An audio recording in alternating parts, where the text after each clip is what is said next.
Turn7 Target liquidation store in the Franklin Mills Mall in Philadelphia, Pennsylvania. $10 hats. $10. This sign's really cute. 15 bucks.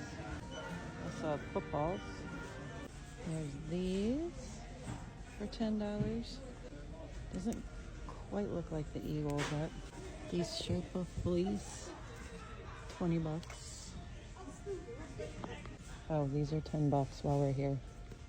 $5 footballs. These are 15 bucks. This is a fun little bathroom rug. Pillows, blankets. There's all this stuff. Mugs. Eagles cloth, 25 bucks. We actually need this. This is funny. If you know, you know. They have baby stuff. So cute. Somebody asked me if they had Eagles dog toy stuff and just found that. Backpacks. Thanks for shopping. Bye.